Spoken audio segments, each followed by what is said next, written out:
Xo'sh, endi sizlarga liliyalar haqida ma'lumot bersam. Liliyalar bular ko'p yillik hisoblanadi. Qishda ham hech narsa qilmaydi. Shu ustida qo'yaverasizlar, hech narsa qilmaydi. Yozda ham masalan shunday gullab yotaveradi. Xo'sh, endi qaranglar, liliyalar aslida yaxshi qarasalaring bir faslda 2-3 martagacha gullab beradi. Udobreniyalarini berib qarasalaring, bu masalan 1 marta yoki 2 marta hosil soladi. Endi qaranglar, sizlarga bitta narsani ko'rsatmoqchiman. Tabiatning mo'jizasida bu ham. Liliya g'unchalayotgan payti mana shunday holatda bo'ladi. Yo'q, mana shunday holatda bo'ladi. 4 ta, 5 ta bitta golovkada bo'ladi. Keyin u kattaygan sayin golovkalarini ajratishni boshlaydi. Mana shunday qilib. Bular ajralish mana endi boshlayapti. Bular ham endi boshlayapti. Mana bunisini qaranglar endi. Ana shu 5 ta bittada qo'shilgan golovka ajraldi. Mana shunday shaklda o'zi ajralib chiqadi. Endi qaranglar, sizlarga yana bir narsani ko'rsataman mana. Ajralib mana shunday bunday kichkina narsa mana shundoq katta bo'ladi tagin. Hali bundan ham katta bo'lib, katta gul soladi. Gul solgan payti ko'rsataman sizlarga. Hosilni ochgan payti har bir gul mana shunday barmoqlaringizdek bo'ladi. Mana bu 4 ta 5 ta bo'lsa, ana shunday 18-20 santimetrli 4 ta 5 ta gul bo'ladi. Keyin mabodo liliyalaringiz bo'lsa, mana bunday hasharotlar. Bu hasharot emas bu. Bu xon qizi bu. Qo'ng'iz qora hasharot bilan buni adashtirmanglar. Xon qizini foydasi bor. Agar liliyalaringga qo'nsa xon qizi, uni olib tashlamanglar yoki dori berib o'ldirmanglar. Xon qizi liliyalarda nima deydi? Asalarilarga o'xshab, mana asalarichalarni ko'ryapsizlarmi? Shularga o'xshab changlaydi. Ularning o'sishiga, zararkunandalardan, hasharotlardan tozalashga yordam beradi. Sizlar ko'rganlaring bu yoqda liliyalar kattasi hademay hosil soladi, nasib bo'lsa ochilganini ko'rsataman. Bular bolalari, yana jajji bo'lsa ham bolalari ham hosil solishga уже kirishyapti.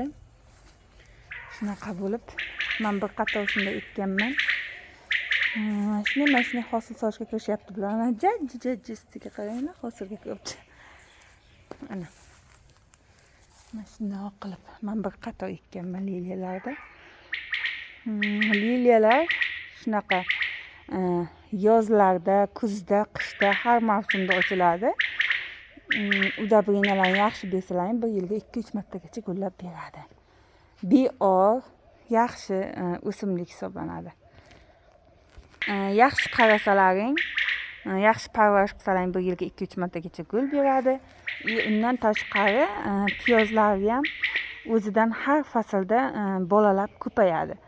Tegishmasalaring bolasi o'zidan bundanda ko'p bo'ladi. Yo'q, yana ko'chib boshqa joyga yana bolasini o'tkazaman desalaring ham bo'ladi. Bolalari ham agar yaxshi qarab bersalaring, o'sha yilli nimasigacha yaxshi qarab bersalaring, bolalari ham kamida 2-3 ta bola beradi har biri. Chunki menda ham boshida shu 10 tagina bo'lgan, boshida ham 10 ta katta bo'lgan, bu bolalar hammasi ekkanim. Juda beor ko'payadi. Yaxshi qarasalaring, o'zidan 2 ta, 3 ta, 4 tagacha ham bola qilib beradi. Bolalarini ham 1 yil eksalaring mana shundoq qilib, o'sha mana 1-yilda o'zida hosilga kiryapti meniki ham, mana kelasi yildan ona bo'ladi bular.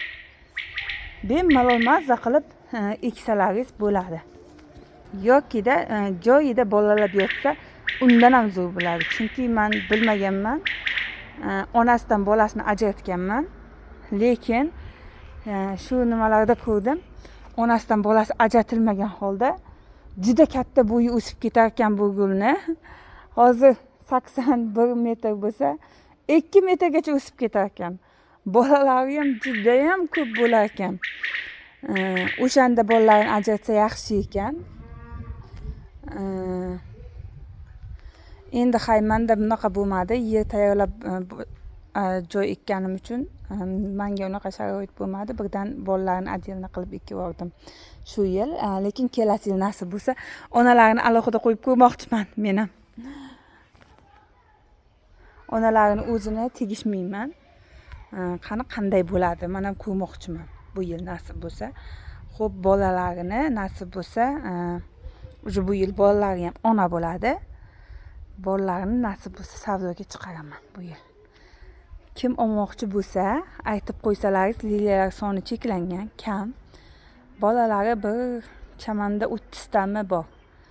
Bolalarini o'sha kuzgacha ona bo'ladi bu bolalar. Katta bo'lib, golovka bo'lib ona bo'ladi. Bolalarini bu yil sotuvga qo'yaman. Onalarini ko'rmoqchiman bu yil qanchalik o'sishini. 1 metr, 2 metrgacha yetkazib ko'rmoqchiman. 1-2 yil teginmoqchi niyatim yo'q bularga. Xullas kalom, leylalar haqida shunaqa gaplar. Kimga kerak bo'lsa, kommentariyalarda yozsalaringiz, ochratga olib qo'yaman. Soni cheklangan. Bularni gulini rangini nasib bo'lsa videolarda ko'rsataman. Har xil ochiladi. Sortib, rangidan aysalang, rangilargacha terib beraman o'zim. 30 ta 40 ta shu bolachalarini ona qilib nasib bo'lsa, bola holida emas, kuzgacha bular ona bo'ladi. Ona golovka bo'ladi. Katta bo'lib, ana shunday bo'lib 5 ta hosil beradigan ona golovka bo'lgan payt sotaman bolalarini. Hozir esa sotmayman bularni. Hozir o'zim o'stiraman. Ona golovka bo'lganda, xuddi ularday bo'lganda sotaman. O'shanda kimga kerak bo'lsa, kommentariyada yozib qo'ysa, o'shalarga taxlab olib qo'yaman. Soni cheklangan, ulgurib qolinglar.